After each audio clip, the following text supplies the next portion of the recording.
Greetings, subscribers, haters, trolls, and tropers. I'm Mario Potter, and welcome back to Let's Play Arcangle. In this stage, we're moving on to Stage 5, the Chaotic Capital, because of the home capital of our hero, and pretty much everyone else under attack by the violent Defiance terrorists. So to stop their violence before the capital is completely destroyed. In this stage, we've got cars and motorcycles and stuff with huge flamethrowers and that sort of thing. So a lot of leading the target's weapons in this stage. And a lot of background weapons as well. There's also a couple unique, interesting flying enemies, but we'll get to that a bit later. Anyway, just a quick thing to note, this stage has some pretty darn awesome music. But another quick note about these satellites here. These satellites are a huge pain. Number one, if you counter their shots, they absorb them and fire these huge lasers at you. Number two, they come in huge swarms and fire absolute storms of these bullets at you. Number 3, because of these two things, they are extraordinarily hard to dodge, and the best way to get past them is just to bomb and take them all out at once. Yeah, that's a bit annoying, for possibly the most annoying part of the stage, except for the sub-boss, who has similar problems. And now, there's these new enemies which fire huge spreads of bullets, of all different colors, as well as blue homing missiles, which home in at you. Fortunately, you can take them out pretty easily if you stay up in the corner, and you might actually be able to counter all the bullets.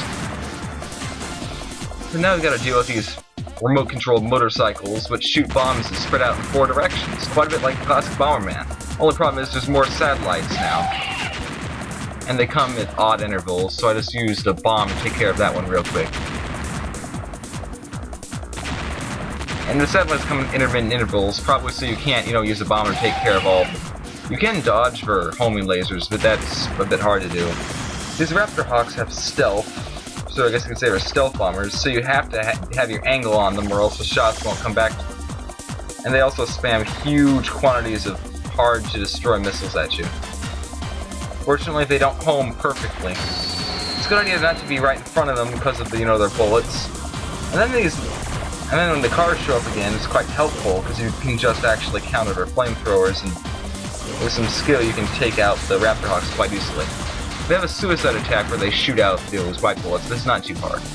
And this sub-boss is a pain in the butt. The original sub-boss was taken out. Well, actually, the original boss was taken out, and the sub-boss was actually made to be the level boss. This sub-boss is annoying because it gives you literally hardly any room to dodge. It's got a huge wrecking ball thing which moves nearly as fast as you do. All in all, this thing is just a pain, and I've never been able to get past it without losing at least a couple lives. Well, that was pretty bad on my part, but it's still an annoying sub-boss, if the wrecking ball moved a bit, just a little, tiny bit slower, it would be so much easier.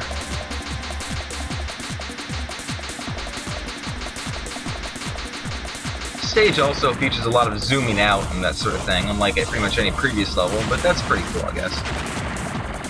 Now the Defiance are attacking innocent cars, well, the innocent civilian cars rather, but that's still terrible, period, blah blah blah, they're evil, we must make them pay for doing such heinous acts.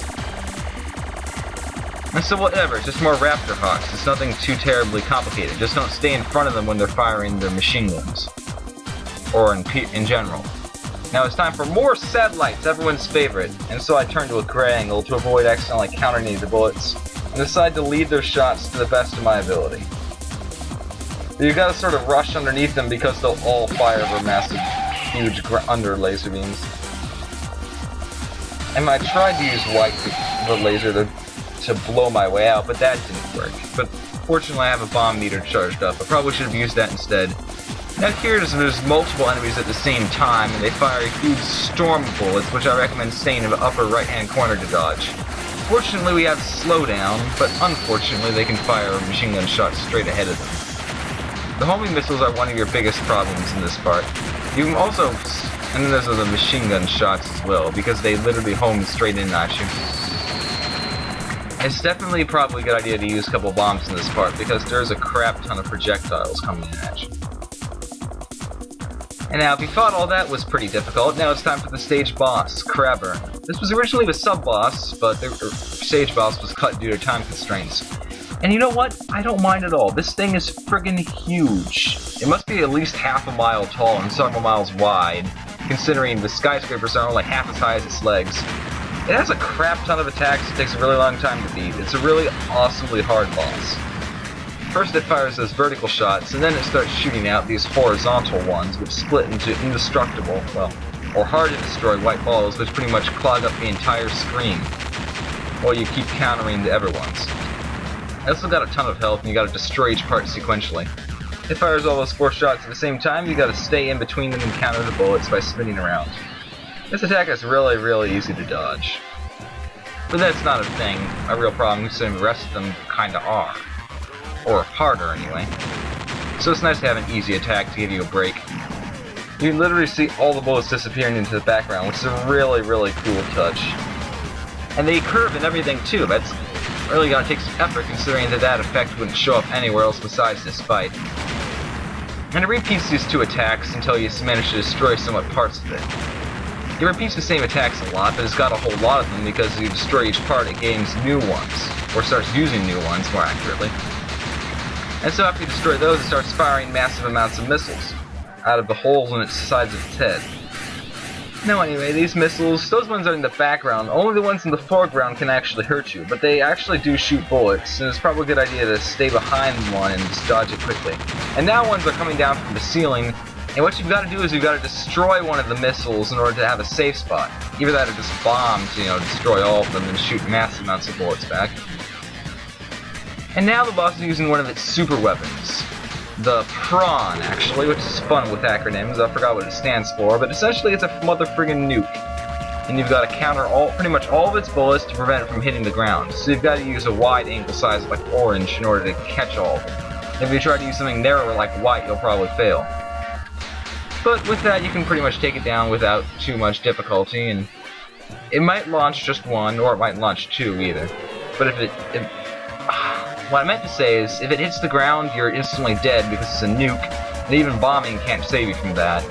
It's pretty much the only attack in the game which can kill you no matter what, no matter where you are on the screen.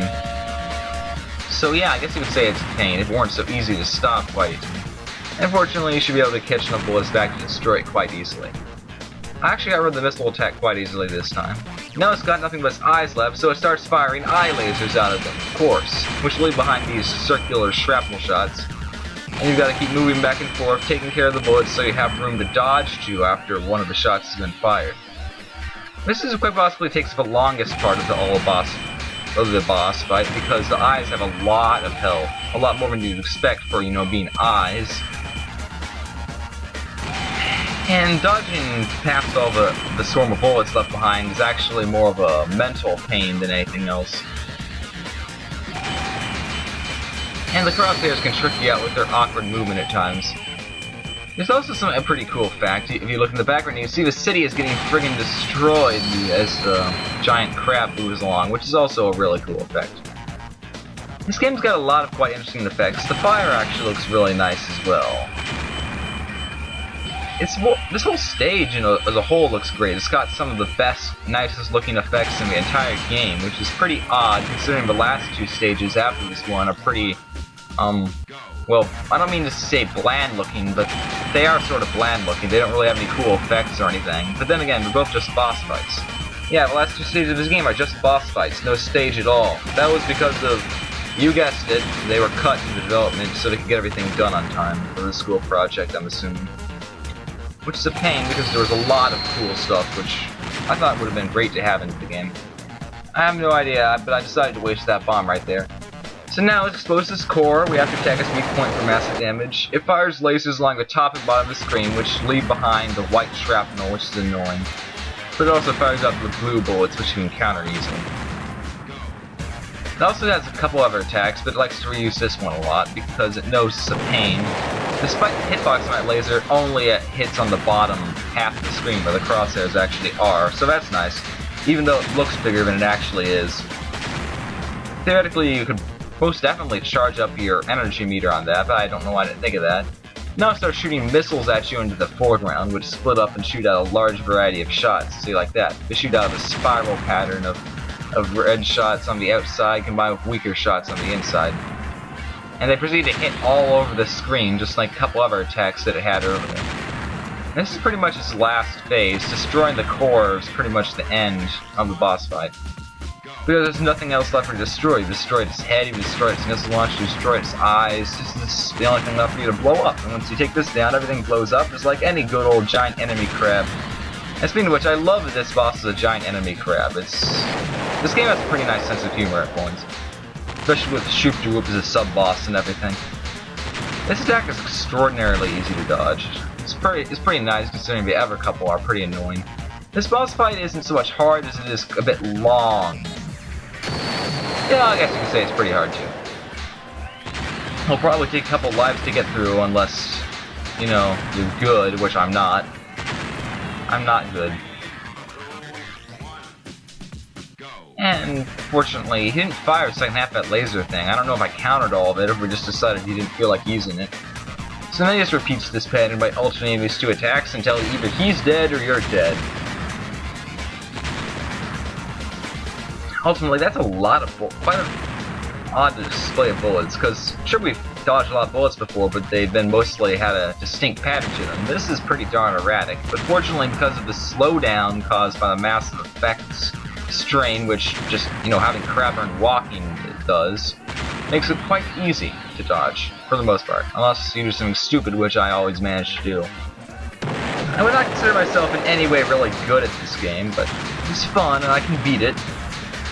And I only got a game over once because I forgot to set the lives to 20 during the original recording of this stage. So this is actually the second recording, which explains the money being a bit off, as well as, you know, me having more upgrades than I would normally. This is on New Game Plus though, so theoretically I could just set my angle to white and destroy all these, but I'm doing the angles at the original level they would be in an original playthrough of the game.